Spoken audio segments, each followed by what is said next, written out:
Welcome. You're right where you belong. Eugenia and I have been friends for 28 years, and while life phases and stages, racking up titles and all the etceteras in life keep us busy, we are intentional about keeping each other centered and committed, and to picking up right where we left off.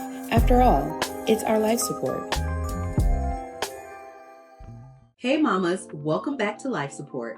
I'm Eugenia, and today's convo is for the moms who love their friends but don't always have the time or energy that they used to. Motherhood changes everything, including how we show up in friendships, and that can feel confusing and lonely. We're getting into all of that today and talking about how to keep friendships real, honest, and pressure-free. This conversation is for moms who miss their friends, the moms who feel lonely even though they're never alone, and the moms who wonder why friendship feels harder than it used to.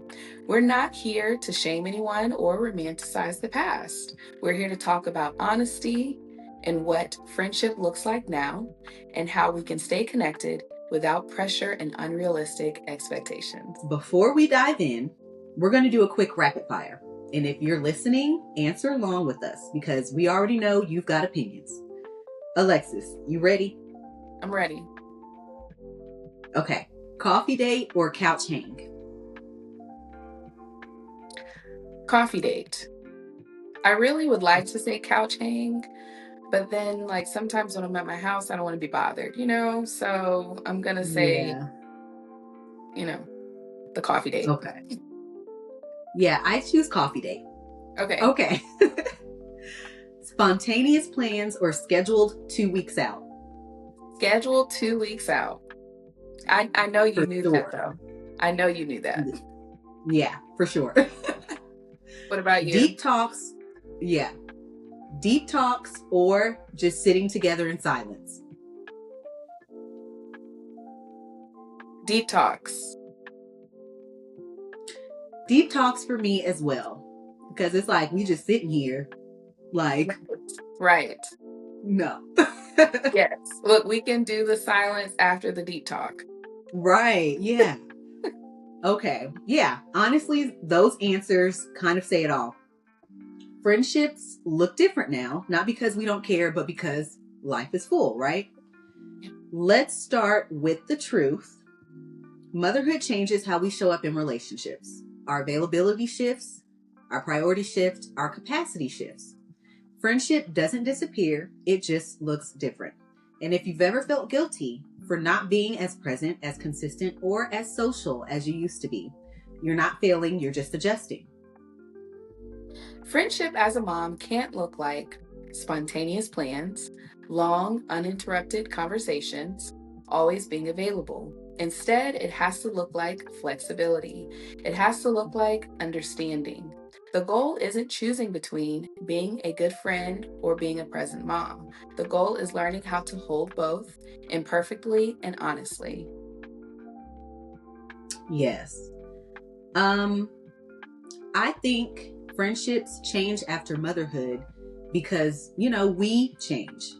Our priority shifts, right? Of course, our time looks different. The way that we show up isn't as spontaneous as it used to be. And it's not that we care less, it's more so that life requires more from us. So you can't just meet up last minute anymore when you're a mom, usually. Everything takes planning. Conversations shift from maybe long, deep talks to maybe just voice notes or quick check-ins. Yeah. You may not relate to friends who are in a completely different life season anymore. Friendship doesn't end.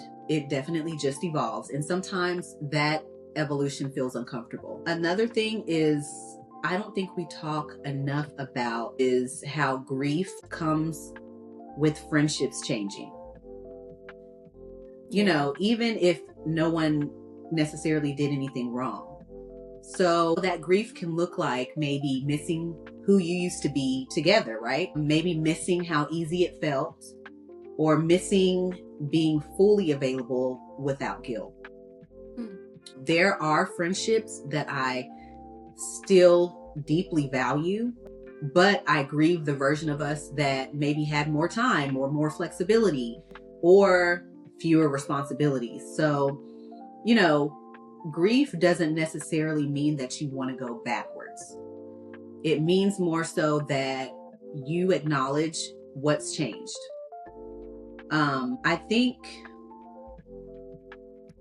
you can be grateful for where you are now and still miss what was. I think one of the hardest things about motherhood is realizing that you can be surrounded by people. You know, you have your kids, you have your family, you have responsibilities, but you can still feel lonely. I think that what happens is that you can constantly be needed, but not always deeply seen, if that makes sense. I think that your emotional needs, they take a back seat.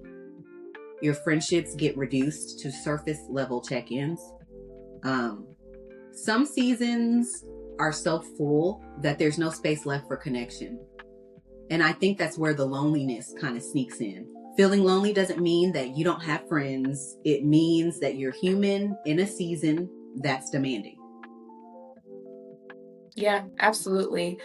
It's important to figure out ways to maintain those connections with the limited time you have. And that really comes in Right, with being intentional, really right. prioritizing intentionality. I think choosing to set boundaries around everything that encompasses your life without guilt is key. Where Yeah, it was if you have your children and you're like, okay, I'm going to have a phone date with my friend, I need to make sure to carve out time for that and set boundaries around that so that that time you're giving undivided attention to the friendship and you're able to be a present mom when you need to be a present mom. And a lot of times it's trying to figure out where things fit versus making the choice to fit it in. I know for me, mm-hmm. it is me making a choice because a lot of times my exhaustion overtakes me. And Mm-hmm. it's like, oh my gosh, that's just one more thing for me to do versus, oh, I get to reconnect and replenish with spending time with my friend or talking to Right. my friend or planning something for us to do. It becomes a task and a chore instead of really prioritizing filling up the love in the relationship.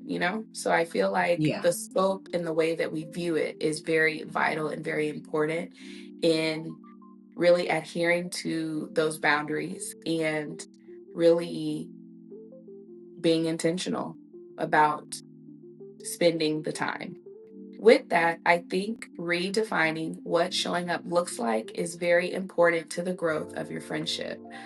I think it's important to have those conversations that speak on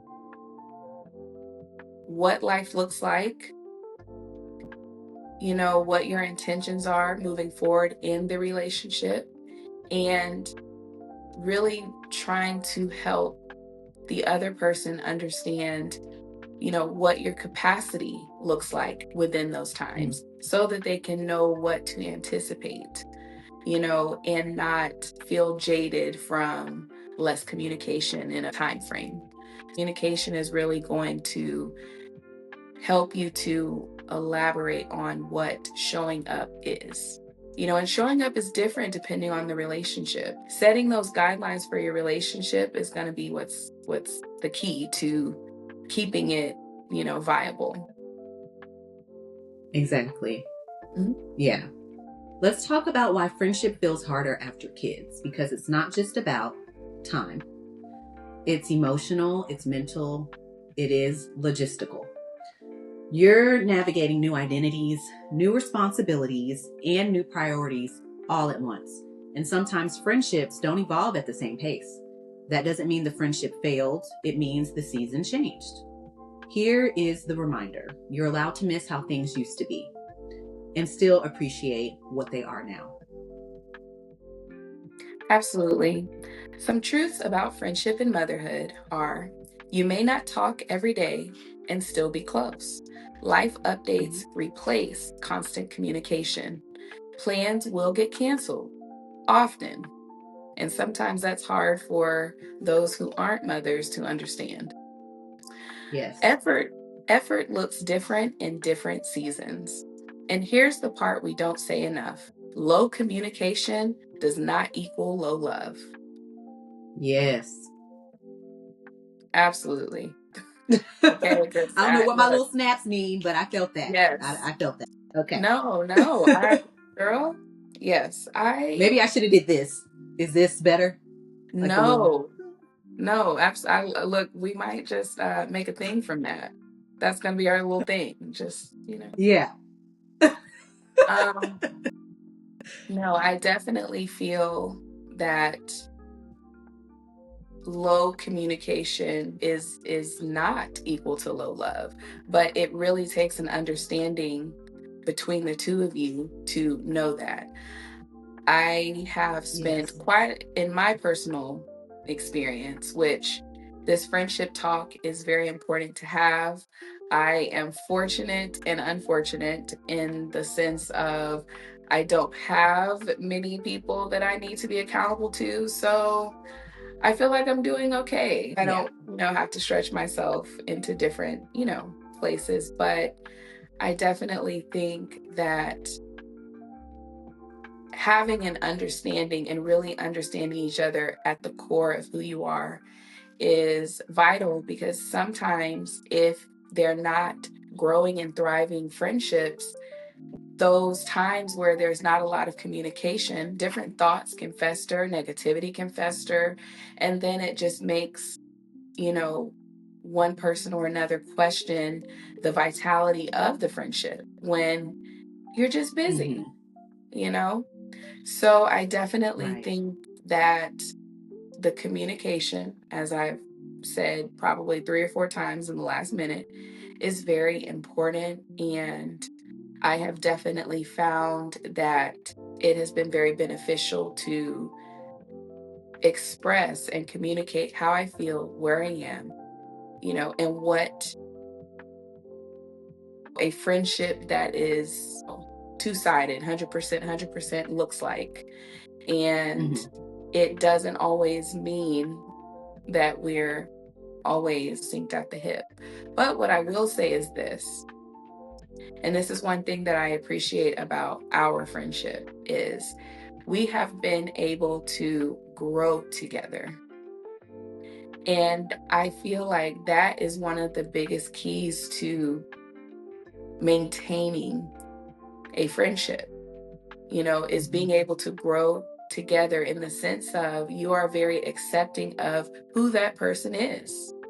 I'm Hmm. accepting of who you are as Eugenia, as the mom, as like just accepting that and really kind of pivoting and moving with the flow of that.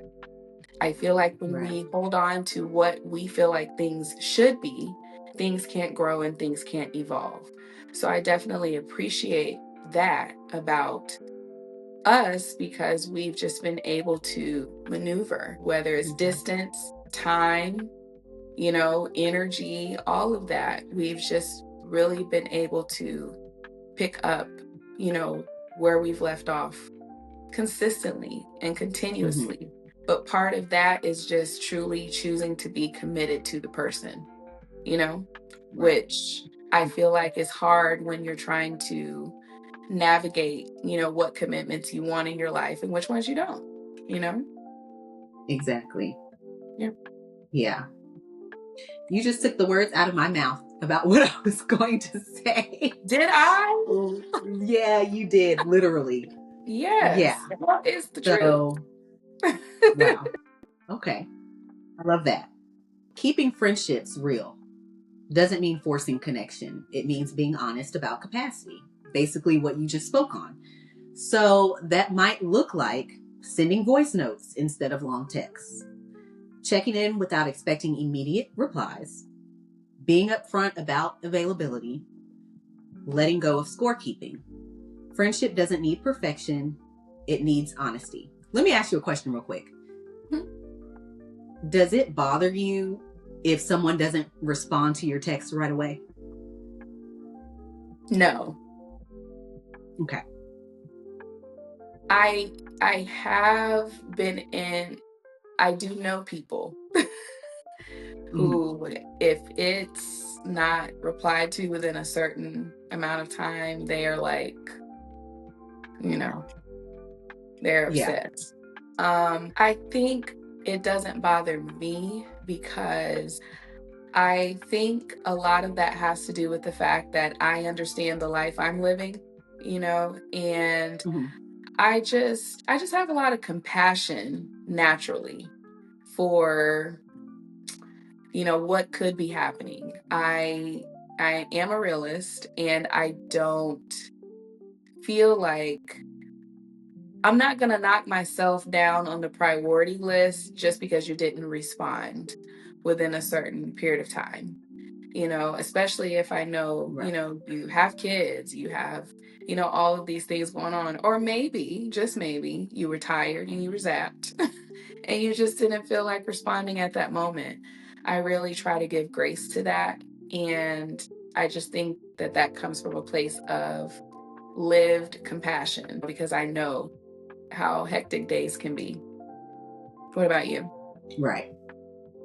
Me, no, I don't get upset when someone doesn't respond right away. However, Okay. I do feel like there's a limit, like kind of like a time limit. Yes. Okay? Meaning, if I text you and you don't respond for 4, 5 days, a week later, Mm. uh, you know what I mean? Yes. I mean, that is a little like, okay, girl, why is you not responding? You know what I mean? Like, it don't take that long. I just asked a question. Like, you get what I'm saying? Like, there is a limit. Now, I do take everything into consideration. Oh, maybe they got busy, or, who knows? There could have been an emergency, maybe on vacay, and, put their phone off to the side and not on the phone like that. So I do consider things like that. I think it's more so if it becomes a habit and it's like, okay, this the third time I didn't text you and it took you a week to respond. Yeah. Then I've got to say something. I think for me it also depends on the person because I Hmm. being my friend or being connected to me is an immersive experience. So, with that being said, I'm going to learn your patterns. So, if I text Right. you and you haven't texted me back in 3 weeks, I'm like, okay, maybe something is not right.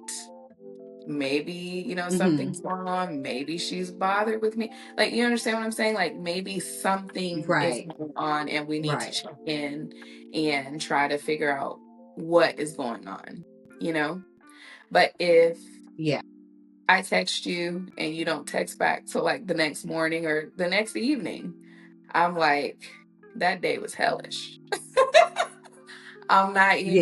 I'm not even pressed, you know what I'm saying, about it. Now, there Right. are some Right. people there are some people that I know that they have a habit of texting right back regardless, rain, sun, or shine. So if they don't text right back, then I know that there's probably something murky in the water. Yeah.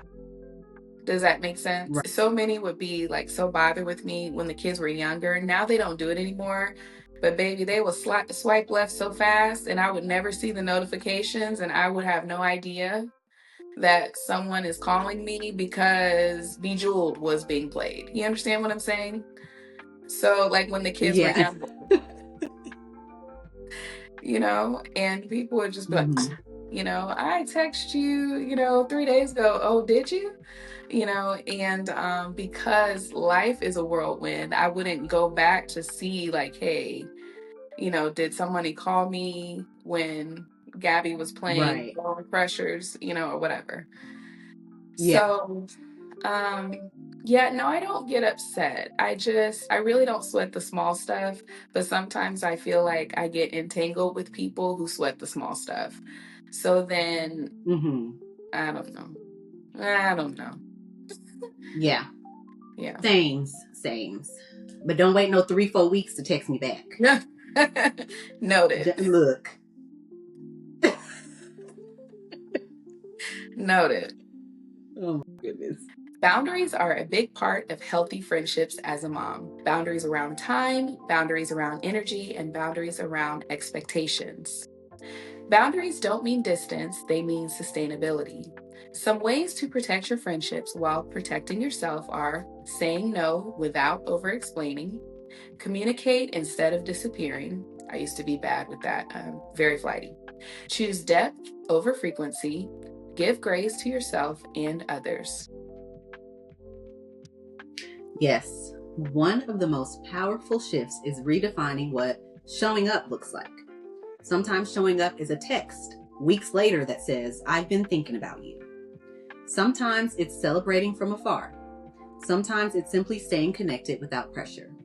Friendship in motherhood isn't about access, it's about understanding. So if friendship feels harder right now, you're not broken.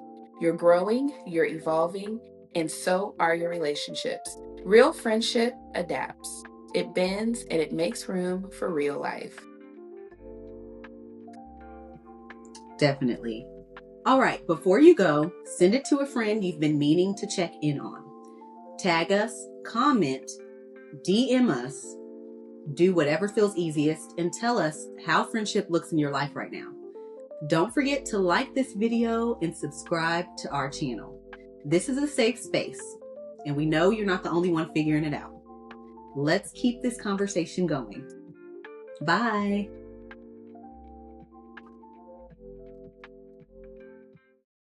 If this episode inspired you, we'd love to hear your biggest takeaway. Slide into our DMs on Instagram at @thelifesupport_. If you haven't yet, make sure to like and subscribe so you never miss a Power Hour pep talk. And leave a comment. It helps other mamas find us and transforms one mom's hustle into all of our community boosts.